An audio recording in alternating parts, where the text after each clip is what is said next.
Good morning, ladies and gentlemen. If you can find your seats and something to nibble on, I think we're about ready to get underway. We're starting a couple of minutes late because we wanted to let everyone find their way to the room and get settled before we started. I'll start by saying that we are live streaming today, so we'll try to stay reasonably close to being on schedule so that those who are listening in will be able to find their way as well. So first, let me welcome everyone for coming here today. We greatly appreciate your taking time to participate in this one-day event for us, and it's really kind of a capstone event for our small-scale irrigation laboratory, our Feed the Future laboratory. So what we're hoping to do, next slide please, is to lay out a day that will look something like this. We will start out with a sort of strategic view from USAID and the government about where we are with water and irrigation in the context of the broader global security agenda for the United States and this agency.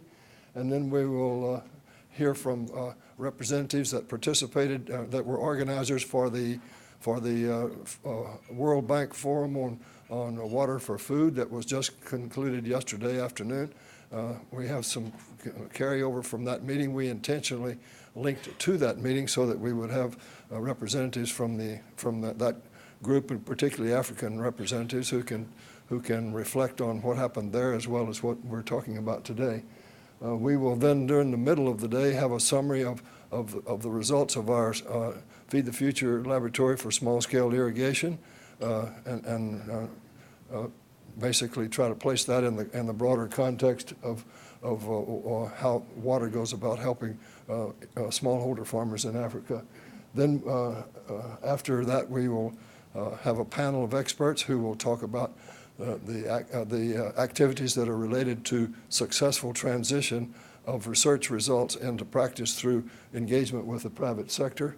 And then our final session this afternoon will be a view from African leaders who can speak with direct knowledge of how we need to think about going about putting to practice the research results that have been achieved.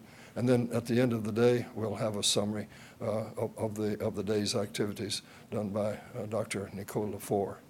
So that's how we hope to take our day today.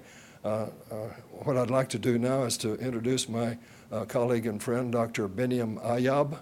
Biniam is, the technical name for him is, he's the administrator's representative for our project. In practice, he's the two-way conduit between all of our research activities and those of and the USAID agency and beyond. He helps us with strategic formation of our program. He's involved with the evaluation of the program. He is involved with making sure that people who should know about our program are made aware of it, and that we dot all the I's and cross all the T's. He's a very fortunate person for us to have because he has a very strong background and education in the areas related to water and hydrology and marketing and other things that are very useful to us. So I'd like to ask Biniam to say a few words, please. For those of you who are coming to the podium, there's a bit of a hazard. I think you can sort of step over here on this area and find your way to the top of the stairs so that if you fall, you will only fall a short distance.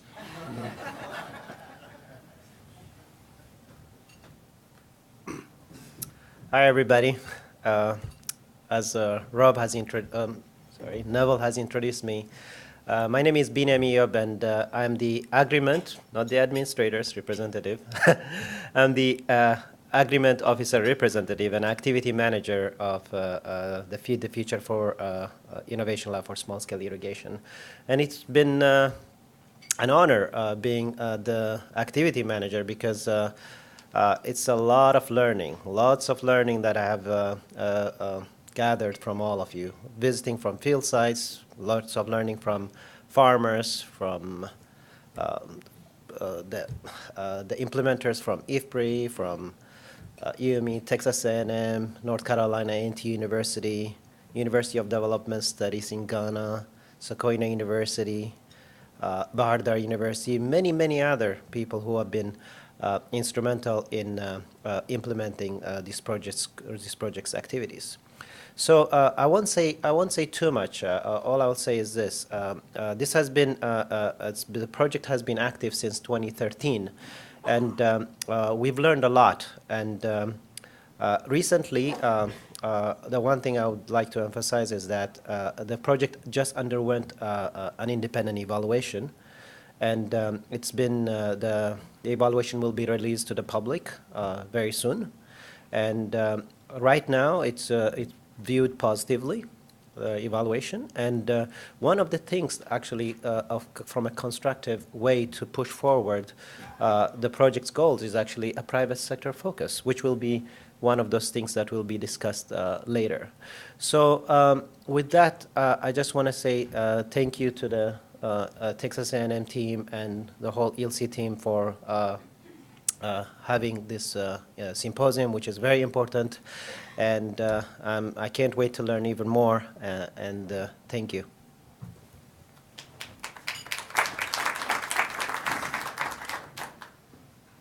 Next slide, please. So our first speaker today will be Dr. Rob Bertram. I think almost everyone sitting in the room will know Rob very well, but he's the chief scientist for the Bureau of Food Security and has been with USAID since somewhere near minus infinity. And he's seen a lot, learned a lot, and I hope he can tell a lot. Some things he knows he can't tell, but lots of things he knows he can tell. Rob has always been very generous with his time and energy for our project in this context, as well as my other association with him over the years. Rob sent me off to Africa for my first international assignment when he was young and foolish back in the 1980s, and I had the opportunity to work with him all those years since. So Rob has a great deal of really good conceptual strategic insights into how water and irrigation fit into this broader agenda of feeding the poverty, eliminating poverty and feeding the poor. So, Rob, please. Be careful coming up here. This way, how's that? You did fine. Oops. Super. These are mine here? Okay. Hi, good morning, everybody, and thank you, Neville, for that very generous introduction, and I'll try to live up to it. So I think just to flag what's already been said, we have a great opportunity today building off the springboard of the last couple days with the farmer-led irrigation conference over at the World Bank.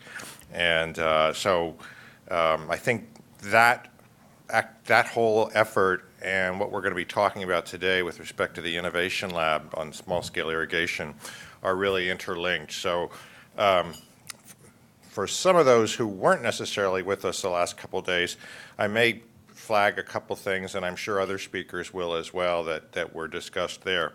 So I wanted to start with the good news, which is basically that we are making progress. I always feel that the reunification of agriculture and nutrition, which were together when I started work in this field and then drifted apart for about 15 or 20 years, unfortunately have come back together in the last 10 years, and that's a great thing, and it has real implications for what you all are here for today. We are making progress on stunting, not as fast as we'd like, but it is happening. And we are trying to do better and need your help in doing so. We have the global commitment as expressed through the Sustainable Development Goal 2, one of which is, there's the hunger piece, the nutrition piece, and there is the doubling smallholder productivity piece. And then we have, in the context of the U.S., in 2016, the Global Food Security Act having been passed, which signals, I think, support. And the way I like to think of this is, this all started turning around in about 2008. Actually, when President Bush was in office, the food price crisis was upon us, and Congress passed a $900 million emergency supplemental. And then when President Obama came in, we had the Feed the Future and the whole effort through L'Aquila and a multi-donor effort around $22 billion over 3 years. So it was a fantastic uptick in terms of where we were going in investment and bringing these issues of hunger and nutrition and extreme poverty back center stage and development. And then we had the Congress basically embrace this. And the Congress, of course, is a bipartisan support. We had there unanimous support in the Senate, very high numbers in the House.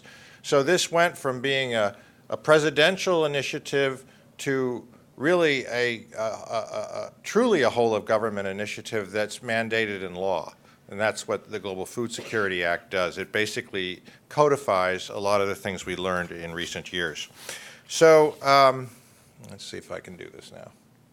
So this to underscore the progress, this last 20 years, and you're looking at undernourishment from the blue bars in the mid-90s to the mid-teens or earlier part of this decade. And then on the right side, in terms of extreme poverty, we see real good rates of decline everywhere except Africa, where we are getting some decline, but it's lagging. And then at the bottom of the screen is, I think, something that, again, has to do a lot with what we're here for today, and that is this prevalence of micronutrient malnutrition, which I think is a good marker for inadequate diet and other things associated with nutrition as well, things like water and sanitation. But in any case, I think that's a marker that we still have a long way to go. We have a couple billion people who are not getting an adequate diet to thrive. So I mentioned the Global Food Security Act, and you can't see that. That's okay. What I want to flag for you is that it has 3 high-level objectives, one of which is new. On the left, inclusive agricultural-led growth. That's to focus on that extreme poverty reduction, and that's the metric for that. The one on the right is nutrition, and we'll say more about this, but that was already there in the earlier part of Feed the Future, but it has some additional features that reflect the fact that the law mandates that we also think about the role of water and sanitation and hygiene in our work. So there's 3 what we call intermediate results under there. One is increased consumption of nutritious food. One is increased use of nutrition-specific services. And then the third is more hygienic household and community environments. So that the first and third of those 3, I think, are really very, very central to what we're going to be thinking about in our work in irrigation. And then the middle of the blue one in the middle is the new one, and that's what we call resilience. And this is this idea that a shock does not become a crisis. And it means, in a sense, realistically, that a community or a household can endure a shock and then still be able to invest next time around. In other words, they're not completely undone.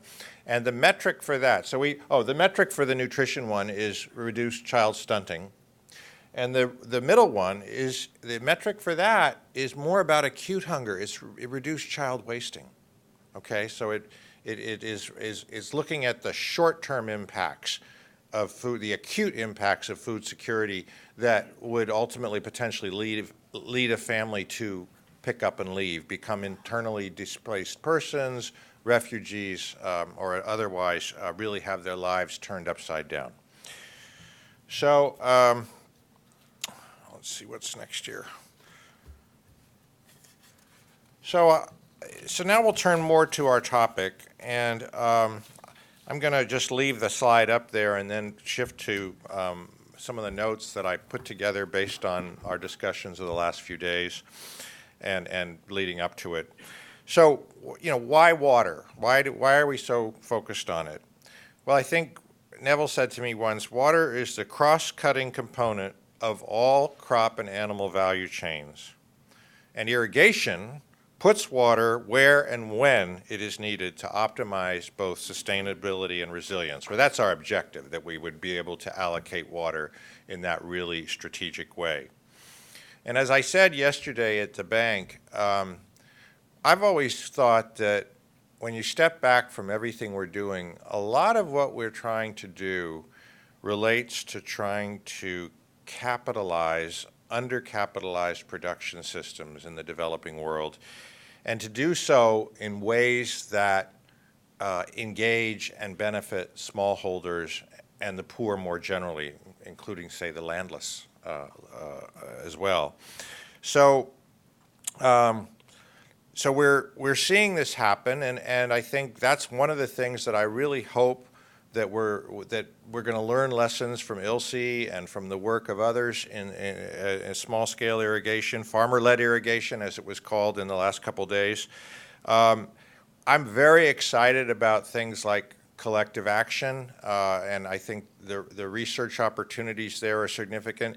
But I'm also very, very excited about incentivizing and understanding the drivers of private sector investment and the investment in input and output markets, and particularly with respect to irrigation, but also mechanization more broadly, excited about service provision, which we've seen take off tremendously in South Asia, in the South Asian context.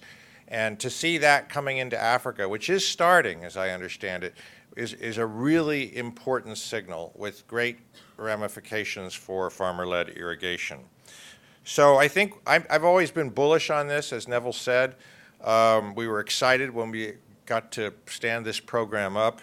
Part of that was based on what had happened in Bangladesh, and that was a policy thing. You know, they took the tariffs off pumps, and all of a sudden you had this huge number of farmers investing in irrigation pumps, and something that started out as individual action became transformational.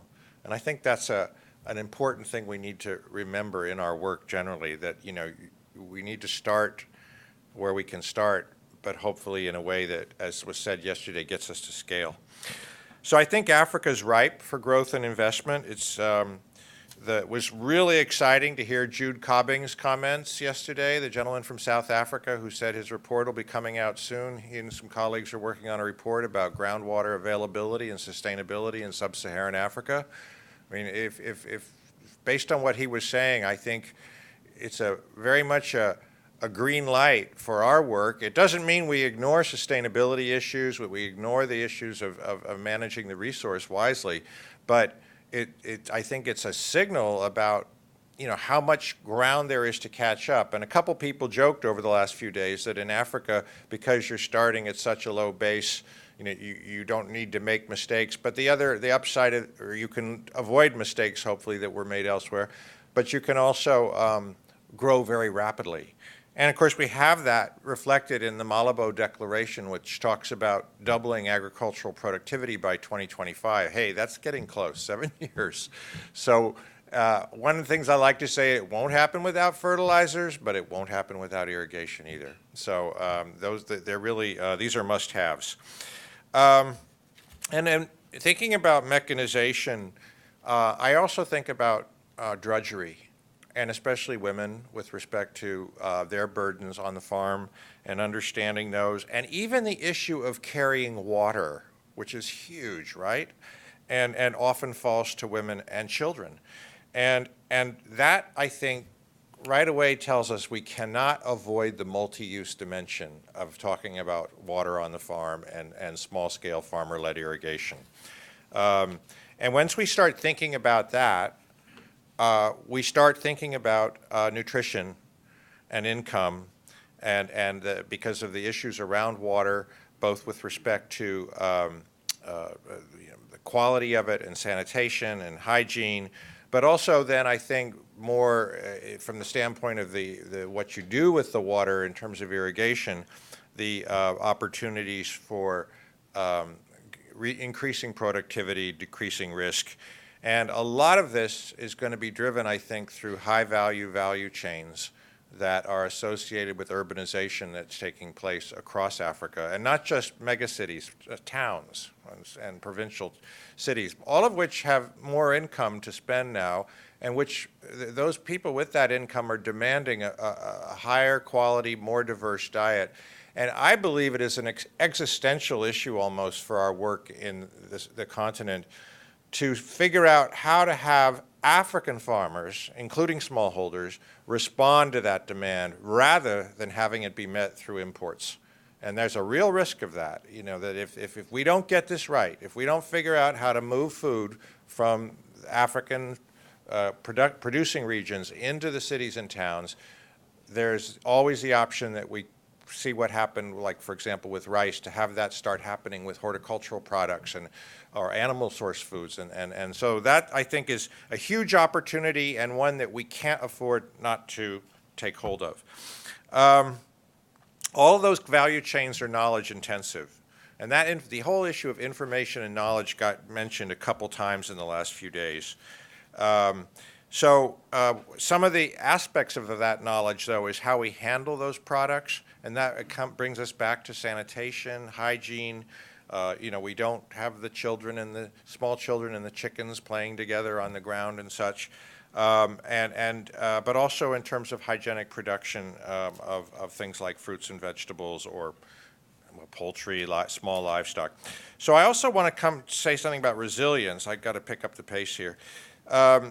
This is a lot about risk mitigation and risk management, as I said, and I think using our limited water resources prudently is going to be a key component for actually really moving ourselves forward in terms of resilience. The other thing I like to think about this when we think about things like climate change is that by helping communities adapt to the variability they're already experiencing, for example, the El Nino drought a year or two ago in southern Africa, we put them in the best position to face whatever's coming that we don't really know precisely what that will look like.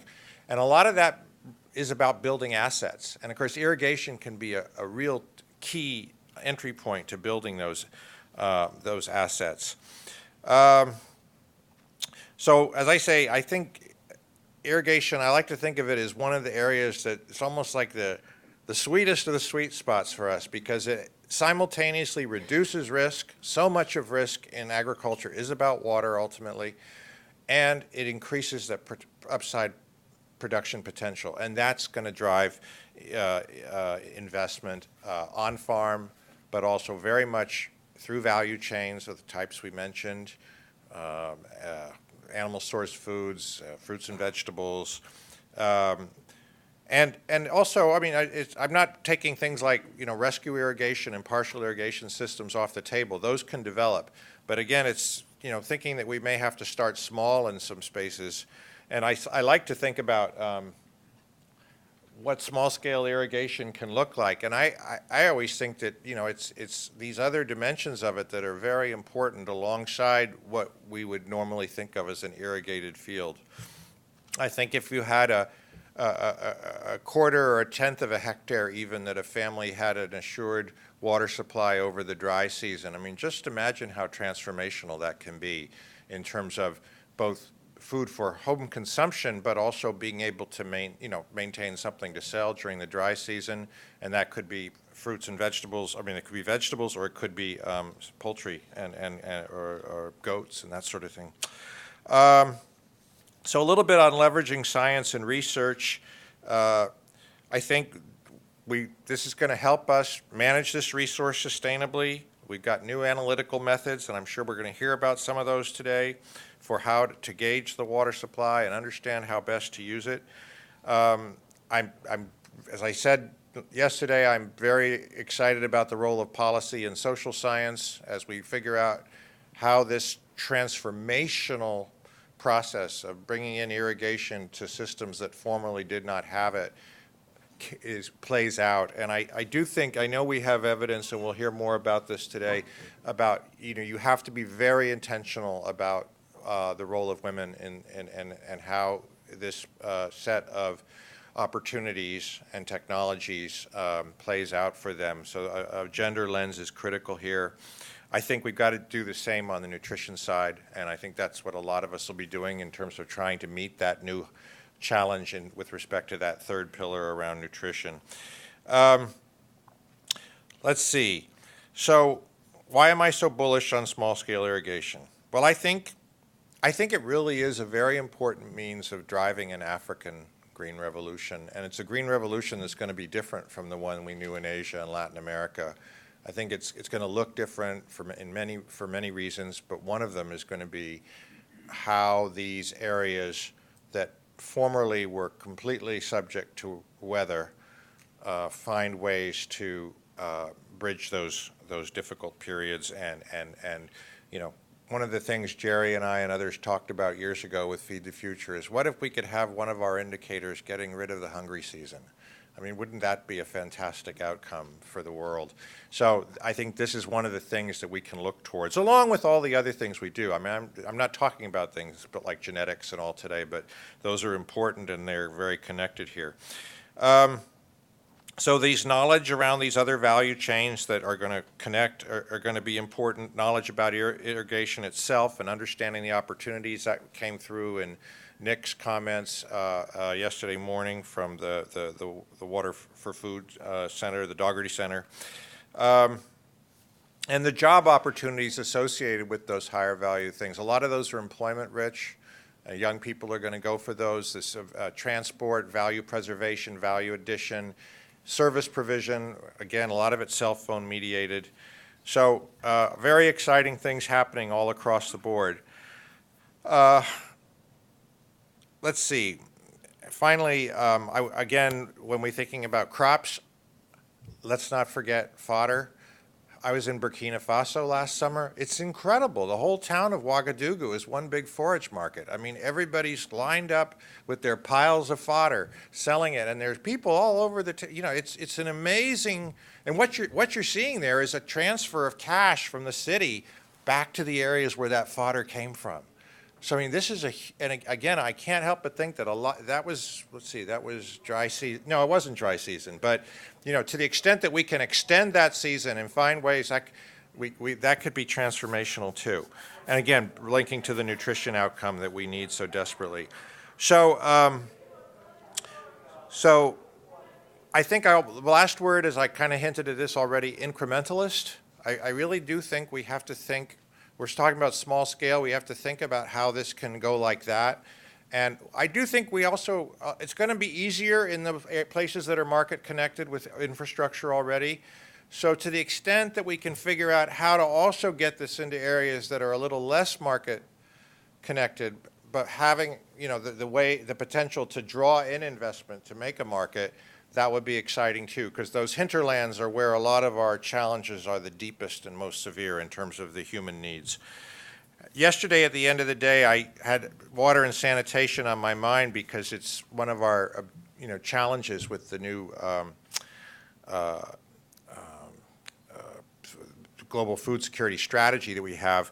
And how to meet that and how to engage with the WASH community is something that we're all thinking about and trying to learn together with them. So I mentioned that in that round at the end of the day. But as I thought more about it, the three words that I really thought about, one of them is multi-use, can't avoid it. One of them is income, and the third is nutrition.